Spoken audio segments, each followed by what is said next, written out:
Nous ne devons pas nous sentir sous la condamnation quand on nous prêche, mais sous la conviction. Amen. Restez avec nous dans Jouissez de votre vie.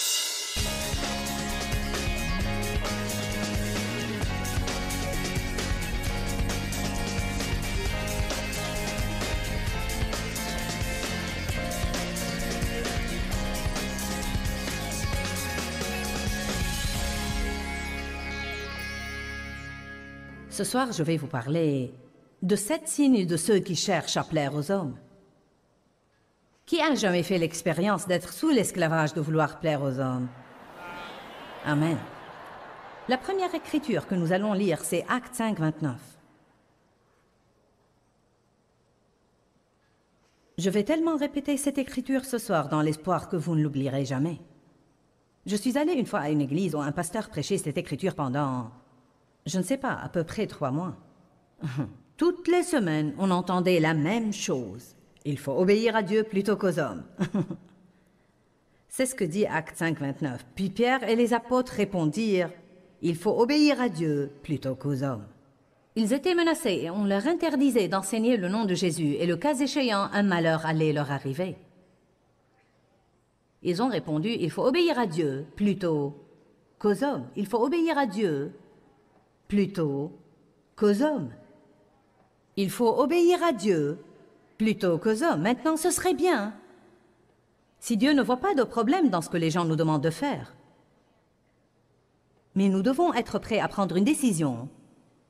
Si ce que les gens nous demandent de faire va en réalité nous empêcher d'obéir au guidage du Saint-Esprit, et si ce que les gens nous demandent de faire va nous empêcher d'être fidèles à nos cœurs et de faire ce que nous trouvons juste, ou s'il va nous pousser à pécher contre notre conscience. Amen. Une personne n'est pas libre si elle a tout le temps affaire à une conscience coupable. Nous ne devons pas faire des choses qui ne nous inspirent pas la paix. Colossiens 3 dit que la paix doit être l'arbitre dans notre vie. En d'autres termes, qu'elle décidera ce qui est acceptable et ce qui ne l'est pas. Nous ne sommes pas obligés de donner des excuses aux gens. Nous devons simplement dire « Je n'ai pas de paix à ce propos. » Parfois, vous ne savez même pas pourquoi vous n'avez pas de paix. Je respecte quelqu'un qui vient à moi et me dit « Tu sais quoi? J'aurais aimé faire ça. » S'il n'en tenait qu'à moi, j'aurais aimé le faire. Je suis presque exaspérée que Dieu ne me laisse pas le faire. J'ignore la cause. Mais tout ce que je peux te dire, c'est que je n'ai pas de paix.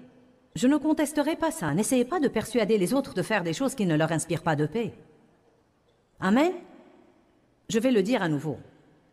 Voyons la chose de 2 façons. Ne laissez personne vous persuader de faire une chose qui ne vous inspire pas de paix. Et n'essayez pas de persuader quelqu'un de faire une chose qui ne lui inspire pas de paix. Soyons capables de suivre la paix. Il faut obéir à Dieu plutôt qu'aux hommes. Sinon, nous allons chercher la faveur des hommes et vous ne pouvez pas plaire aux hommes et à Dieu en même temps. Allez à 1 Thessaloniciens, chapitre 2, verset 4. Mais comme Dieu nous a mis à l'épreuve et nous a jugés dignes de nous confier les bonnes nouvelles de l'Évangile, ainsi nous parlons non pour plaire aux hommes, mais pour plaire à Dieu, qui sonde nos cœurs et qui éprouve nos cœurs. Que disent les apôtres là? Ils disent à maintes reprises, « Vous devez plaire à Dieu et non aux hommes. » Il dit, « Écoutez, je ne vais pas prêcher pour chatouiller vos oreilles et vous dire des choses que vous aimez entendre. Je ne vais pas vous prêcher d'une façon où vous ne trouvez pas à redire de moi et où je ne vous exaspère pas. Je vais prêcher pour plaire à Dieu et non pour plaire aux hommes. » Il y a des moments où je prêche des choses et les gens se lèvent et s'en vont. Eh bien, je n'aime pas ça. Ça n'arrive pas fréquemment, mais je n'aime pas ça. Même la veille, quand j'ai d'abord commencé à prêcher sur comment vivre pour plaire à Dieu, et que nous devons être des employés honnêtes et ne pas voler le temps du travail parce que Dieu nous regarde tout le temps, une dame s'est levée et s'en est allée. Ça se voit lorsque les gens sortent parce qu'ils n'aiment pas ce qui arrive et lorsqu'ils sortent pour une bonne raison. Et je ne l'ai pas fait exprès, mais au moment où elle montait les escaliers, non, mais je ne la visais même pas, mais j'ai dit, il y a probablement certains de vous ici ce soir qui pensent, je me suis trompée de réunion. Et elle a fait, eh bien, qu'est-ce que ça peut me faire à votre avis? Je n'aime pas que les gens fassent ça, mais vous savez quoi? J'ai continué à prêcher ce que je prêchais. Je ne changerai pas mon message pour plaire à quelqu'un qui ne veut pas l'écouter. Car vous savez, ceux qui ne veulent pas écouter la vérité et ceux qui ne veulent jamais écouter une chose qui les dérange, puis-je vous dire une chose? Si vous allez à une église où l'on ne dit jamais quelque chose qui vous dérange un petit peu, c'est que peut-être vous ne progressez pas et vous n'apprenez rien. Peut-être que tout ce que vous y gagnez, c'est d'être complimenté tout le temps. La parole doit nous pousser vers un nouveau niveau. Nous ne devons pas nous sentir sous la condamnation quand on nous prêche, mais sous la conviction. Amen? Ça ne me dérange pas que les gens se sentent dérangés. Nous n'avons qu'à dire aux placeurs de fermer les portes et ne laisser personne sortir. C'est contraire à la loi de faire ça, mais comme j'aimerais pouvoir le faire parfois. Si seulement je pouvais ouvrir les gens et leur fourrer tout ce que je sais et les refermer à nouveau et les envoyer chez eux. Mais ce n'est pas aussi facile que ça. Je dois attendre qu'ils soient ouverts à écouter. Allez maintenant. Si vous n'êtes pas ouvert à écouter la vérité, vous tournerez autour de la même montagne 20 fois de plus et vous finirez par revenir et dire « Enseigne-moi la vérité, car je ne peux plus supporter ma vie telle qu'elle est. » Combien de vous veulent être extrêmement heureux? Combien de vous veulent jouir de leur vie? Non, mais radicalement jouir de leur vie. D'accord. Eh bien, si vous êtes sérieux à ce propos, alors vous devez apprendre à vous soumettre à l'influence du Saint-Esprit. Et cela veut dire que vous ne pouvez pas tout le temps et en toutes circonstances plaire aux hommes et obéir au Saint-Esprit. Donc, vous devez parfois être prêt à ce que les gens soient mécontents de vous. Je peux vous le dire, quand quelqu'un va entendre oui et que vous lui dites non, ça ne va pas lui plaire. Quand vous dites la vérité aux gens, ça ne leur plaît pas. Amen? Car je crois que les gens sont littéralement adonnés à l'approbation. C'est bien plus que de vouloir plaire aux gens. C'est comme si nous ne pouvions fonctionner que si nous leur plaisions. Nous devons être délivrés de ça parce que Dieu veut faire beaucoup de choses à travers chacun de nous. Et tous les autres ne vont pas l'aimer quand Dieu décide d'agir dans votre vie. Amen? Bon, le signe numéro 1 de celui qui veut plaire aux hommes, c'est « il sert par devoir et non par plaisir ». Le devoir est le moteur de sa vie. Le devoir est l'obligation. Il fait les choses parce qu'il devrait les faire, parce qu'il le doit, parce qu'il est censé et que l'on s'attend à ça de lui. Parfois, nous le faisons de peur de ce que les gens vont penser si nous ne le faisons pas. Bien des fois, nous le faisons car quelqu'un se fâchera de nous si nous ne le faisons pas. Nous devons examiner nos motifs à nouveau et savoir que quoi que nous fassions, si nous ne le faisons pas pour le bon motif, c'est-à-dire que je le fais simplement par amour, vous comprenez, vous n'avez pas toujours à désirer faire tout ce que vous faites dans votre vie, mais vous devez le faire pour la bonne raison. Il y a des fois où je ne veux pas faire une chose, mais je sais que Dieu veut que je la fasse. Je sais que c'est la bonne chose à faire, mais ça diffère de faire des choses que je déteste et que je méprise simplement par crainte de ce que les autres vont penser de moi si je ne les fais pas. Ça diffère aussi tout à fait du fait d'obéir au Saint-Esprit. Parfois, vous avez l'impression que Dieu ne veut pas que vous alliez quelque part et 3 personnes vous pressent d'y aller et vous finissez par aller. Et votre cœur vous condamne tout le temps. Vous ne faites mal qu'à vous-même en agissant ainsi. Apprenons à servir Dieu par plaisir et non pas par devoir. J'en suis au point où je crois que la plupart des choses que Dieu veut que je fasse, il mettra en moi un semblant de désir de le faire. S'il veut que je jouisse de ma vie, il ne va pas me contraindre tout le temps à faire des choses que je déteste et méprise absolument et que je n'ai aucune envie de faire. Maintenant, à nouveau, l'équilibre, c'est que nous devons vivre avec l'esprit de sacrifice et nous devons parfois faire des choses justes car nous savons qu'il le faut. Mais il y a un équilibre.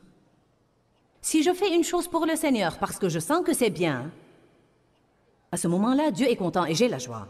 Mais si je le fais avec ressentiment, me sentant contrainte et exploitée, allez maintenant, y a-t-il quelqu'un là qui a jamais fait une chose en étant tout le temps mécontent en la faisant? Amen. Si je le fais avec mécontentement, me sentant exploitée et contrainte, m'attendant à être applaudie, à ce moment-là, je n'ai ni joie ni récompense. Nous avons des devoirs bibliques. Nous sommes appelés à faire des sacrifices à certains moments. Mais il ne faut jamais perdre l'équilibre. Êtes-vous régi par une réglementation, même en ce qui concerne des choses comme les vacances? Vous fâchez-vous si tous vos enfants ne viennent pas chez vous à Noël? Vous fâchez-vous si tous vos enfants ne viennent pas chez vous à Pâques? Déclenchez-vous une grande guerre si vous devez aller chez votre belle-mère alors que vous voulez qu'elle vienne chez vous? Libérez les gens des contraintes en arrêtant toutes ces stupidités. Amen? Oui, les vacances sont toutes particulières, mais à certains égards, elles sont comme les autres jours. Vous savez, j'ai 4 enfants.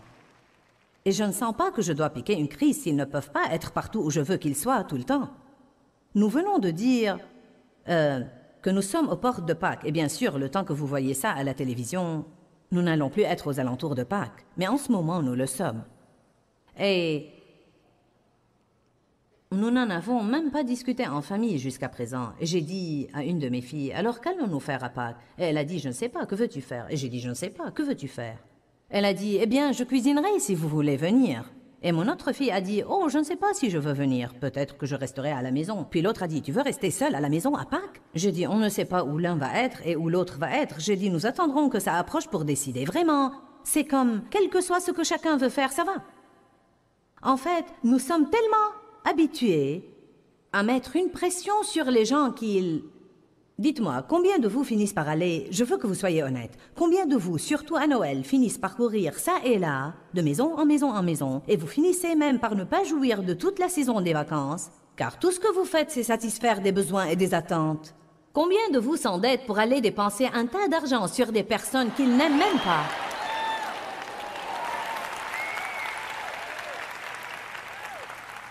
Eh bien, je prêche bien.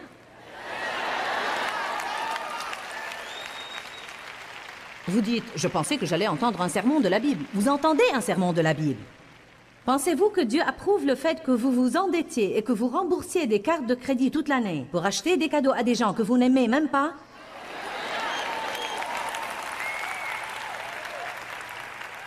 Allez, je défie quelqu'un doublement ce soir de sortir à la liberté.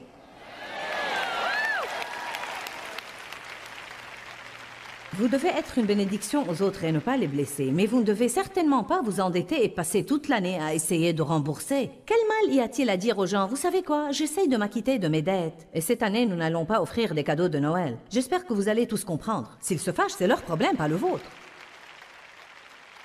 Quel mal y a-t-il à dire la vérité aux gens? Y a-t-il un mal à dire la vérité? Non. Essayez, vous serez étonnés de ce qui va arriver. En fait, vous allez découvrir quand nous arriverons au point numéro 7. Si nous n'y arrivons pas, vous n'allez pas savoir, donc je vais vous le dévoiler. Mais quand nous arriverons au point 7, vous allez découvrir qu'un signe de ceux qui cherchent à plaire aux hommes, c'est qu'ils mentent.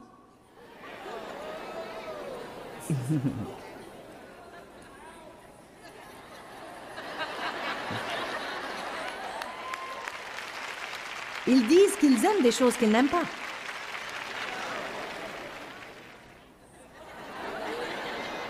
Ils vont dans des endroits et disent qu'ils s'en réjouissent alors que c'est le dernier endroit où ils voudraient aller. Mais c'est le point numéro 7. Nous ne voulons pas trop nous dépasser. Romains 7, verset 6. Je pense vraiment que les gens aspirent à la liberté.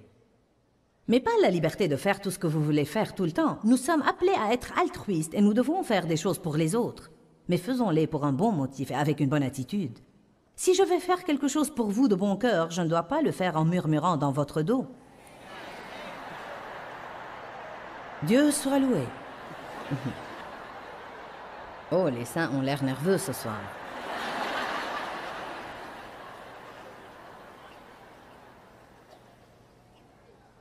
Nous avons comme une règle dans notre famille, car nous sommes la plupart du temps ensemble et nous vivons à proximité. Et nous avons 4 enfants et 8 petits-enfants. Nous avons une règle dans notre famille. Nous nous sommes mis d'accord d'être francs les uns envers les autres sans que personne ne se fâche. En d'autres termes, si ma fille appelle sa sœur et lui dit « Peux-tu surveiller mes enfants ?» et qu'elle réponde « Je ne peux pas le faire ce soir », elle ne va pas se fâcher et la mettre sous pression. Il y a tant de contraintes que des personnes exercent sur d'autres personnes, surtout dans les familles. Ils font sentir aux autres qu'ils devraient et qu'ils sont obligés et qu'ils le leur doivent. Mais nous devons arrêter tous ces trucs. Tout ce que nous faisons pour quelqu'un, faisons-le par amour. Et ne prenons même pas l'attitude de « maintenant, tu me le revaudras ». Allez maintenant.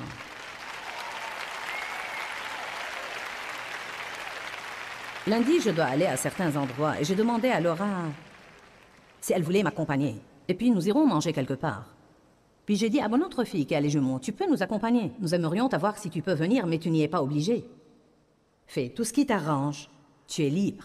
Nous essayons exprès de supprimer les contraintes dans la famille au lieu de faire pression les uns sur les autres. Amen. Romains chapitre 7 nous apprend à être menés par le Saint-Esprit. Et le verset 6 dans la Bible amplifiée dit « Mais maintenant nous avons été affranchis de la loi ». Évidemment, il parle de la loi de l'Ancien Testament, mais nous pouvons imposer des lois aux autres et nous pouvons aussi nous imposer des lois dans notre vie. Vous pouvez même faire d'une chose comme nettoyer votre maison une loi. Vous devez nettoyer votre maison, mais vous devez aussi être mené par le Saint-Esprit. Ce que je veux dire par là, c'est que quand j'étais jeune ménagère et que j'étais sous tellement d'esclavage à l'époque, je veux dire, je nettoyais toute la maison de fond en comble tous les jours. C'était comme une loi. Les enfants rentraient de l'école et ils ciraient le plancher et ils époussetaient les meubles. Ils vous le diront tous les soirs, n'est-ce pas? Tu te servais du polissoir? C'est toi qui avais le polissoir? Je veux dire que tous les soirs, ma fille devait polir toutes les rayures du plancher en bois dur. Et moi, tous les jours, sans exception, j'époussetais tous les meubles. Si une de mes amies m'appelait pour m'inviter à aller quelque part, « Hey, veux-tu aller à une brocante à domicile ou veux-tu prendre une tasse de café ou autre chose ?» Il y avait bien des fois où dans mon cœur, « Oh oui, je veux faire ça. » Et en fait, je savais que j'en avais vraiment besoin. J'avais besoin de variété, j'avais besoin de camaraderie, besoin de m'amuser. Et pourtant, je devais appliquer la loi. Et nettoyer ma maison. Certains ont probablement besoin d'établir quelques lois pour nettoyer leur maison.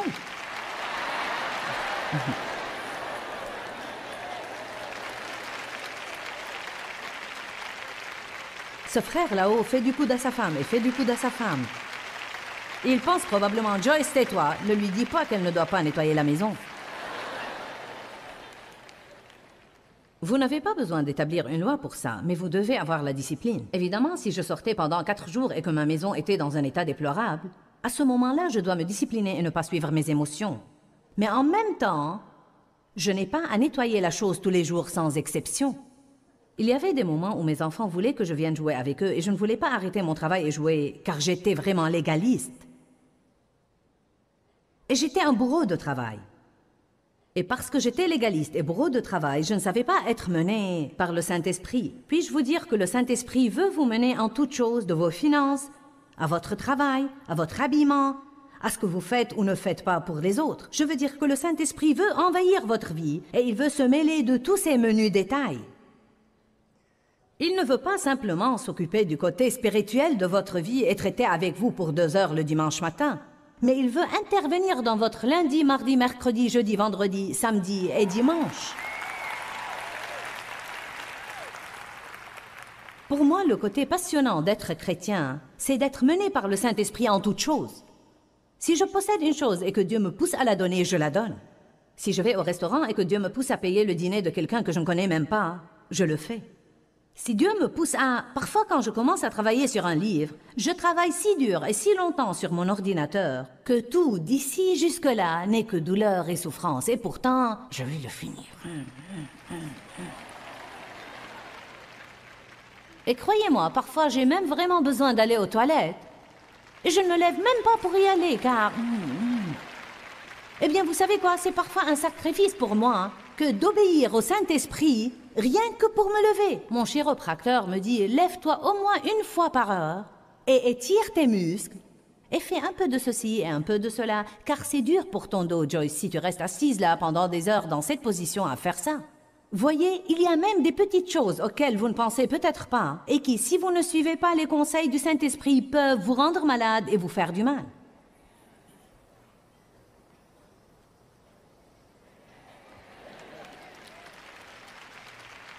Y a-t-il quelqu'un là que le Saint-Esprit mène à arrêter son travail et à aller se détendre et il ne le fait pas et il continue à travailler?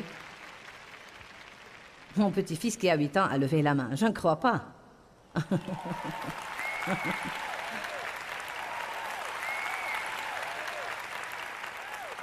De notre côté, Connaissez-vous ces moments où vous êtes sur le canapé et sur le canapé et sur le canapé, et le Saint-Esprit continue à dire « Lève-toi et fais ton travail, lève-toi et fais ton travail ». Et on dirait que vous n'arrivez pas à quitter le canapé. Je ne sais pas, il paraît que nous avons plus de mollassons que de bourreaux de travail.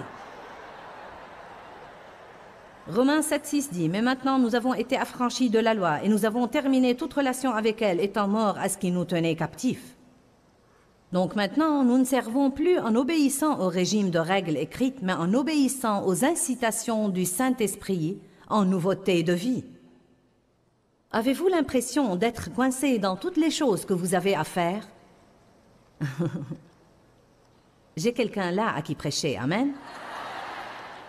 Je sais que les gens se sentent de la sorte. Je me sens coincé. J'ai toutes ces obligations et ces choses que je dois faire. Savez-vous ce que Dieu doit me dire de temps en temps? Joyce, c'est toi qui fais ton programme. Personne ne t'oblige à accepter de faire toutes ces choses. Si c'est trop et que tu t'épuises et que tu vas rouspéter et te plaindre tout le temps, décommande une partie.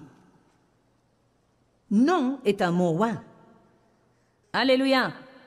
Pouvons-nous tous nous y entraîner ce soir? Non. Dieu soit loué. Est-ce que je dis souvent oui aux choses et puis après je me plains en privé de devoir les faire?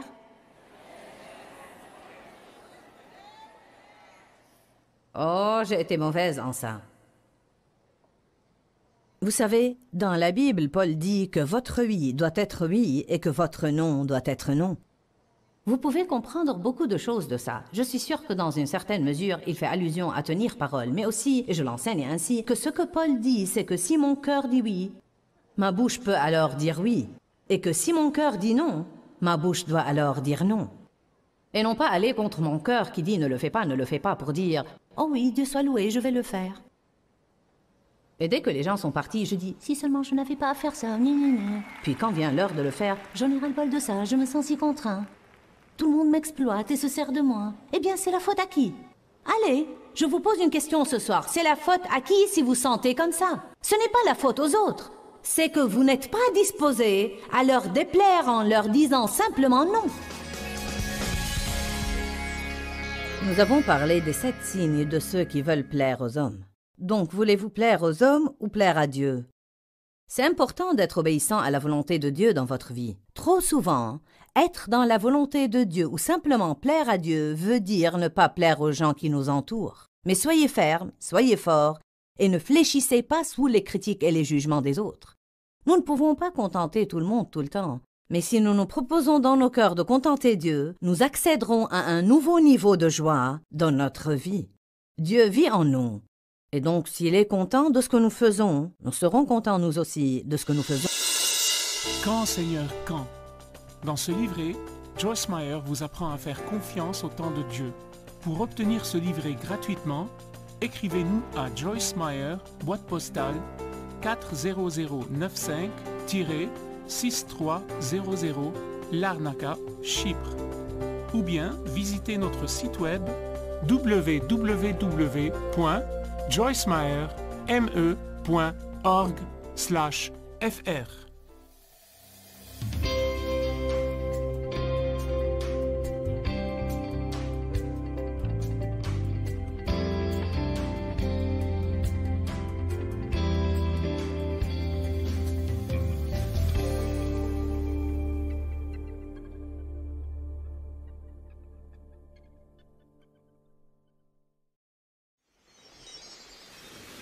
Ne vous fâchez pas de tous ceux qui vous entourent parce qu'ils ne vous donnent pas ce dont vous avez besoin. Allez à Dieu d'abord et Dieu œuvrera à travers les gens. Restez avec nous dans Jouissez de votre vie.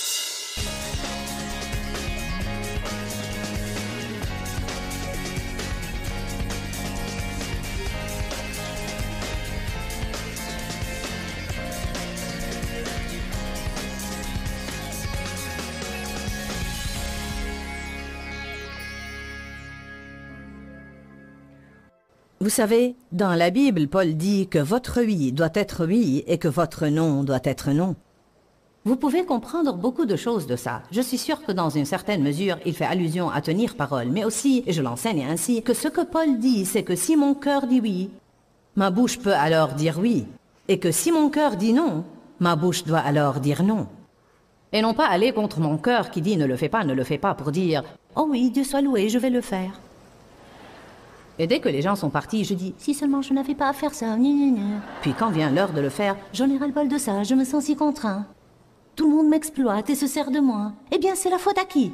Allez, je vous pose une question ce soir. C'est la faute à qui si vous sentez comme ça? Ce n'est pas la faute aux autres. C'est que vous n'êtes pas disposé à leur déplaire en leur disant simplement non. Je vais me trouver quelqu'un ce soir qui veut être délivré. Qui voudrait être délivré de vouloir plaire aux gens? Y a-t-il quelqu'un parmi vous qui voudrait être délivré? Y a-t-il quelqu'un qui nous regarde à la télé qui voudrait être délivré? Je vous imagine dans vos maisons disant « Ouais !» Oh, Seigneur, prends pitié. Si seulement quelqu'un me l'avait prêché depuis 28 ans quand je suis d'abord allé à l'église. Vous n'avez pas besoin d'entendre toutes les semaines le même message sur le salut. Une fois que vous êtes régénéré,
Quelqu'un doit vous apprendre à vivre. Quelqu'un doit vous apprendre à bien vous entendre avec les gens.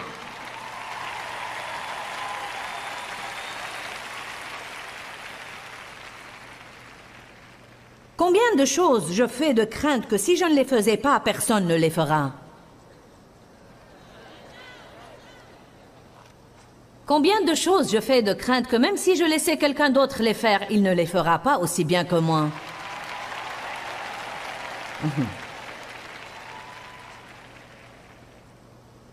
Pour être franche avec vous, en grande partie, c'est une affaire de contrôle.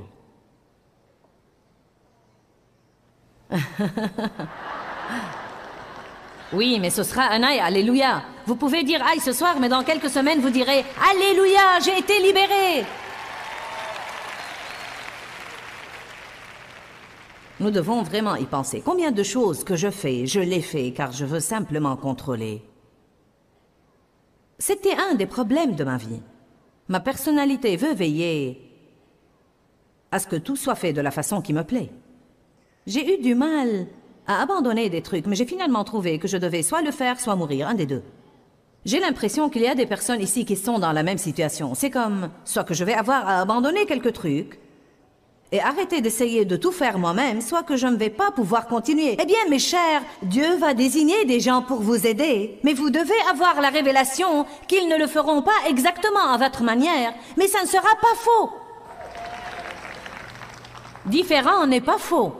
Il vaut mieux qu'ils ne le fassent pas exactement à votre manière, plutôt que de vous voir mourir de frustration ou aller chez le médecin pour prendre une nouvelle charge de pilule. Avez-vous jamais connu une société aussi stressée que la nôtre? Tout le monde est stressé. Comment vas-tu occupé? Comment vas-tu fatigué? Comment vas-tu stressé? Non, mais nous avons un témoignage bizarre de nos jours. Allez maintenant. Signe numéro 2. Pitié. Celui-ci a pris longtemps.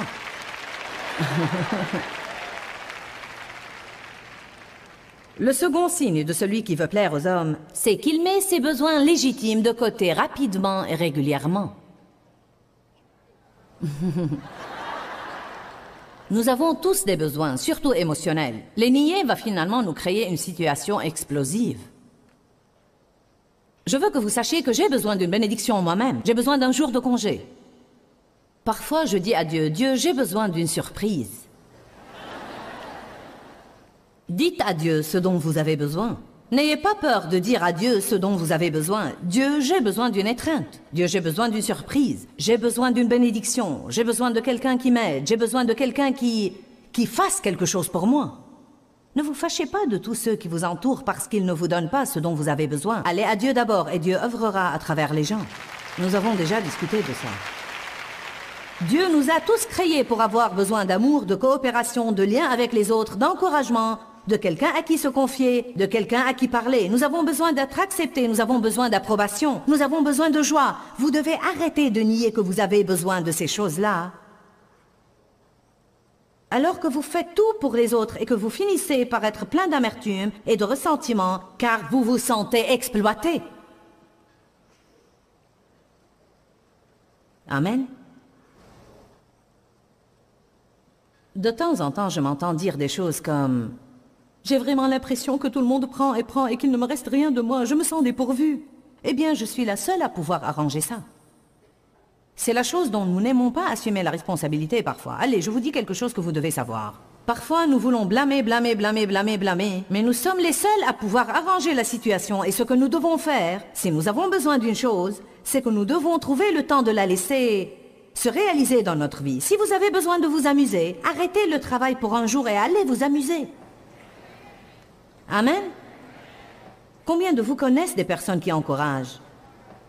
D'accord. Eh bien, si vous avez besoin d'encouragement, invitez-les à déjeuner. Ne sortez pas avec les pommes sauvages que vous connaissez. Et tous ceux qui vont vous raconter toutes les choses aigres auxquelles ils peuvent penser. Je connais des gens qui, à chaque rencontre, vont se défouler sur moi. Je connais des gens qui, à chaque rencontre, vont me demander des conseils. Eh bien, devinez quoi, quand je me sens dépourvue, je ne sors pas avec ces gens-là. Je connais d'autres personnes qui vraiment débordent d'encouragement. Il y a certaines choses que nous pouvons faire pour nous-mêmes si nous le voulons. Savez-vous pourquoi nous ne le faisons pas? Parce que nous formons une dépendance à l'attitude de nous apitoyer sur nous-mêmes. Allez, nous ferions aussi bien de frapper au point sensible ce soir et nous libérer. Ne le savez-vous pas? Parfois, nous aimons ce sentiment de... Que quelqu'un dise « Je peux m'aider si je veux ». Je connais une femme magnifique, qui fait et fait et fait pour tous les autres. C'est une épouse magnifique, une mère magnifique, une servante dans son église. Mais je vais vous dire quoi. Elle ne s'achète même pas un nouveau t-shirt. Car elle prend l'attitude, eh bien non, je peux m'en passer, je peux m'en passer. Mais elle finit par prendre une attitude. Et vous savez quoi? Les gens doivent arrêter de faire des choses pour tous les autres et ne jamais rien faire pour eux-mêmes. Certains de vous sont épuisés de servir les autres. Et vous devez prendre un peu d'argent et aller vous acheter quelque chose. Faites quelque chose pour vous-même, comme prendre quelques jours de congé et vous reposer un peu. Et savez-vous ce que je vais faire cette année? Vous allez être vraiment fiers de moi. En fait, je n'ai jamais fait ça depuis 28 ans. Je vais prendre un congé d'un mois complet.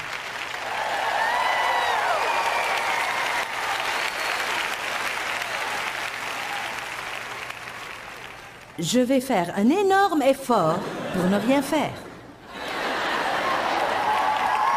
Sauf me faire des massages, boire des cappuccinos et regarder de bons films décents et prier et rechercher le Seigneur et m'amuser un peu avec mes enfants.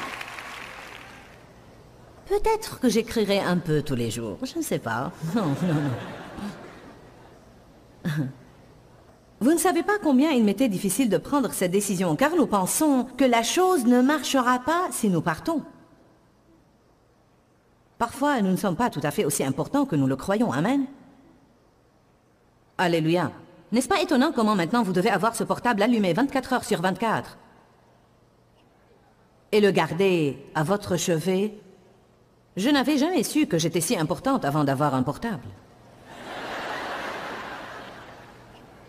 Dites tous, j'ai des besoins légitimes. Et il n'y a pas de mal à satisfaire certains de mes besoins. Qui a parfois l'impression qu'il ne satisfait pas ses besoins comme il devrait?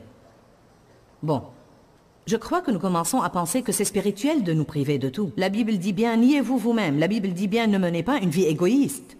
Elle dit même, vivez pour plaire aux autres et non pas pour faire ce que vous voulez. Mais une fois de plus, si vous perdez l'équilibre, vous ouvrez une porte à un esprit méchant qui viendra vous voler votre joie. Équilibre, équilibre, équilibre, équilibre, équilibre, équilibre. C'est une vraie clé dans la parole de Dieu. 1 Pierre 5,8. Soyez bien équilibrés, car votre adversaire le diable rôde comme un lion rugissant avec une faim féroce, cherchant quelqu'un pour l'attraper et le dévorer. Quelle révélation! Quand je perds l'équilibre, le diable peut venir attaquer ma vie. Alléluia.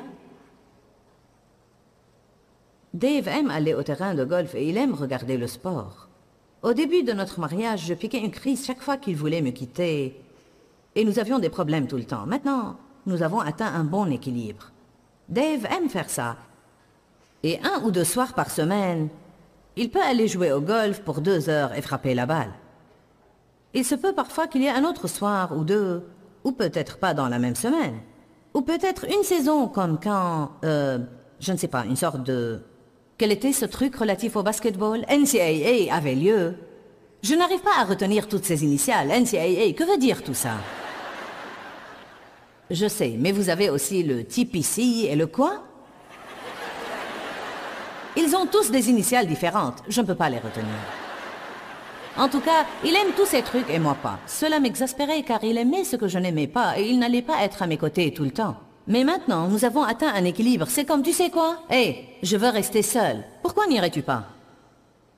Bon, d'autre part, il y a des moments où je lui dirais, d'accord, tu as été dans la chambre à regarder le sport pour 6 soirs à la file. J'ai besoin que tu viennes ici ce soir et que tu restes avec moi. Nous en sommes à un point dans notre accord où il dira, veux-tu vraiment que je fasse quelque chose avec toi? Oui, je veux. Ne dites pas à quelqu'un, non, je ne veux pas, dans l'espoir qu'il saisira l'allusion et le fera. Vous n'êtes pas marié à des télépathes. Maintenant, nous en sommes au conseil de mariage. Ne le faisons-nous pas? Nous ne révélons pas aux autres nos besoins légitimes. Ensuite, nous nous fâchons d'eux car ils n'y répondent pas. J'ai dit, nous ne révélons pas aux autres. Vous voyez quelle vie fine j'ai? Je sais même où vous en êtes. J'ai dit, nous ne révélons pas aux autres nos besoins légitimes. Ensuite, nous nous fâchons d'eux parce qu'ils ne répondent pas à ces besoins que nous ne sommes pas prêts à révéler.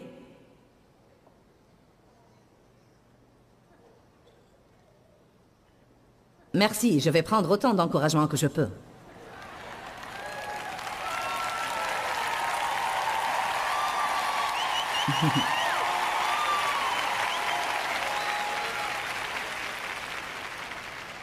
Avant d'avoir une relation sérieuse avec Dieu, mon attitude était la suivante. Si je ne m'occupe pas de moi-même, personne ne le ferait. Comme chrétienne engagée, j'ai changé à « je vais sacrifier le tout pour mon appel », même mes propres besoins légitimes pour le repos, la joie et les amis. J'ai dû m'installer quelque part au milieu, car les deux peuvent vous tuer. Amen. Signe numéro 3. Celui qui cherche à plaire aux autres se sent mal quand ses décisions ne plaisent pas aux autres. Celui qui veut plaire aux gens, il lui est presque impossible de décevoir quelqu'un et de ne pas se sentir horriblement coupable. Acte 5, 29. Il faut plaire à Dieu plutôt qu'aux hommes. Aussi grande que soit la déception des autres, nous devons obéir à Dieu plutôt qu'aux hommes. Ceux qui veulent plaire aux autres assument la responsabilité des réactions émotionnelles des autres. Si vous vous fâchez, c'est de ma faute. Que puis-je faire pour réparer? Si je cherchais à plaire aux autres, je penserais « Oh, tu es mécontent. Je dois changer mon plan et je dois te rendre content. » Oups, je t'ai déçu. Je dois prendre une autre décision pour que tu sois content de ma décision. Oh mon Dieu, j'ai fait une erreur. Je dois essayer de me faire pardonner parce que tu n'es pas content de moi. Encore une fois, ceux qui veulent plaire aux gens se sentent coupables tout le temps. Si je ne peux pas donner aux gens ce qu'ils veulent et je sens que j'obéis à Dieu, ce n'est pas de ma faute s'ils sont mécontents. Amen. Si vous avez l'impression que vous suivez Dieu, et suivre Dieu veut dire que vous ne pouvez pas donner à quelqu'un exactement ce qu'il veut, mais si vous croyez que vous suivez Dieu, à ce moment-là, ce n'est pas de votre faute s'il est mécontent, car il doit être assez mûr spirituellement pour vous donner la liberté de suivre Dieu. Vous devez vous méfier d'un faux sens des responsabilités.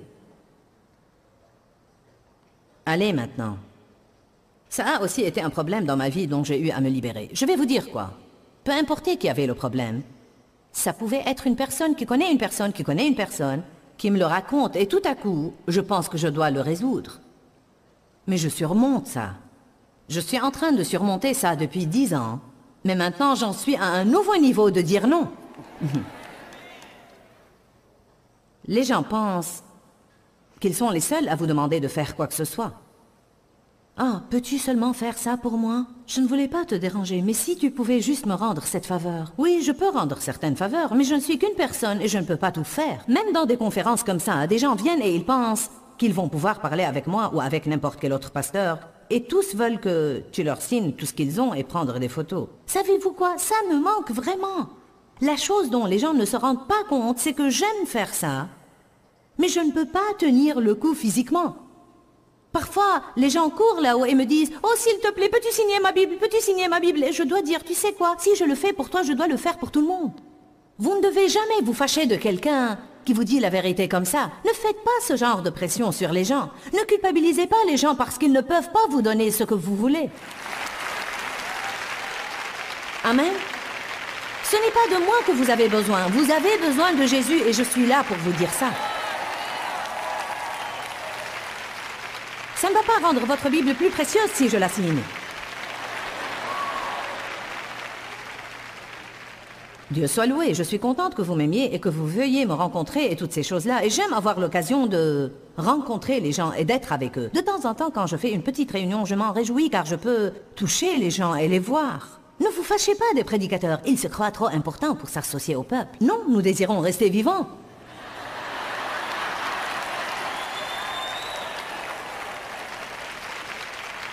Je m'amuse bien, je ne sais pas ce qu'il en est de vous, mais je m'amuse bien.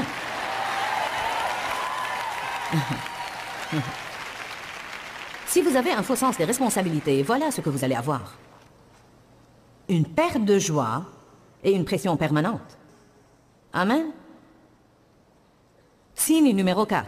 Ceux qui veulent plaire aux gens ne vivent pas avec des limites et ne vivent pas avec une marge. Ils se poussent au-delà des limites raisonnables. Ils n'aiment pas admettre qu'ils ont des limites. Je ne peux pas faire ça parce que je fais déjà tout ce que je peux faire. Non, je ne peux pas m'engager à autre chose parce que je fais déjà tout ce que je peux faire. Et si je fais une chose en plus, je désobéis à Dieu. Oh, allez, tu peux juste faire ça, ça ne va prendre que... Non, je ne peux pas faire ça. Je vais suivre les instructions de Dieu. Amen. Allez à Exode 18. Nous allons voir que c'est pieux d'admettre que nous avons des limites. Nous ne sommes pas tous pareils et certains de vous n'ont probablement aucun problème sur certains de ces points. Mais il y en a d'autres. Combien de vous sont dans le groupe des autres comme moi où vous avez besoin d'un peu de ces trucs? Qui parmi vous a beaucoup de pression dans sa vie? Combien de vous se sentent stressés et que vous avez beaucoup plus à faire que votre journée ne le permet? Donc au moins 80% de la foule ont besoin de ce message. Je vais croire que les autres 20% sont trop stressés pour lever la main.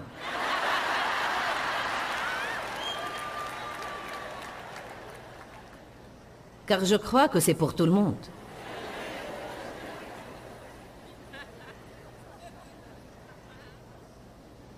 Bon, j'ai noté là, quand je prends une décision et que ceux qu'elle affecte se fâchent contre moi, est-ce un défaut en moi ou un défaut en eux? C'est un défaut en eux.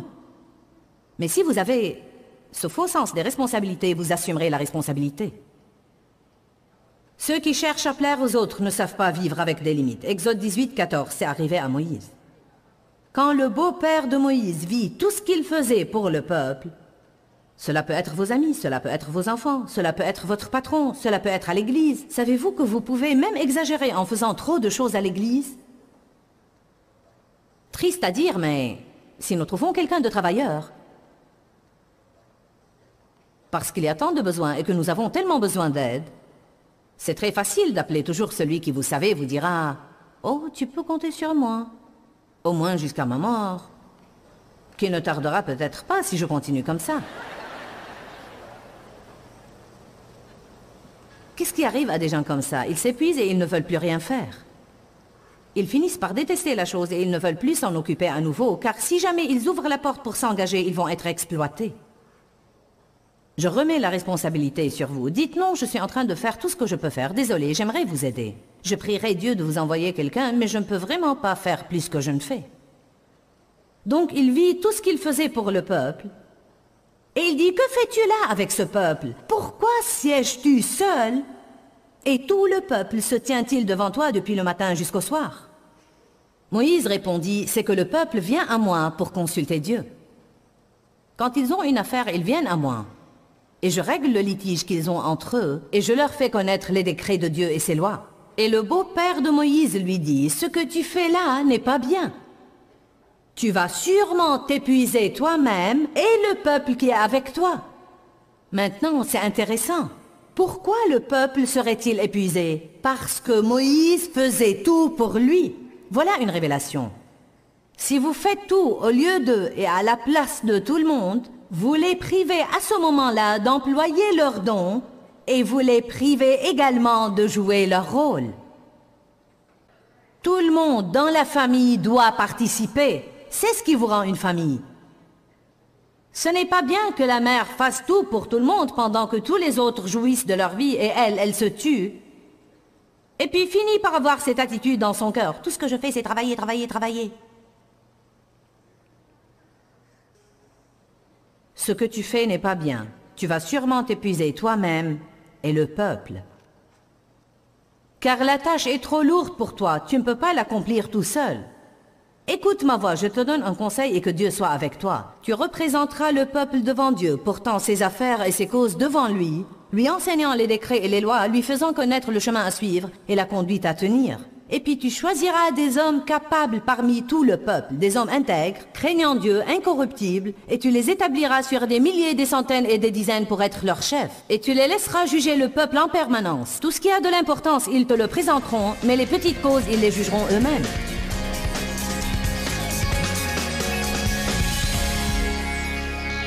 Nous avons parlé des 7 signes de ceux qui veulent plaire aux hommes. Donc, voulez-vous plaire aux hommes ou plaire à Dieu? C'est important d'être obéissant à la volonté de Dieu dans votre vie. Trop souvent, être dans la volonté de Dieu ou simplement plaire à Dieu veut dire ne pas plaire aux gens qui nous entourent. Mais soyez fermes, soyez forts et ne fléchissez pas sous les critiques et les jugements des autres. Nous ne pouvons pas contenter tout le monde tout le temps. Mais si nous nous proposons dans nos cœurs de contenter Dieu, nous accéderons à un nouveau niveau de joie dans notre vie. Dieu vit en nous. Et donc, s'il est content de ce que nous faisons, nous serons contents nous aussi de ce que nous faisons. Pourquoi, Seigneur, pourquoi? Dans ce livret, Joyce Meyer nous enseigne à travers la parole comment être délivré de la confusion. Pour obtenir ce livret gratuitement, écrivez-nous à Joyce Meyer, boîte postale 40095-6300 Larnaca, Chypre. Ou bien visitez notre site web www.joycemeyer.org/fr.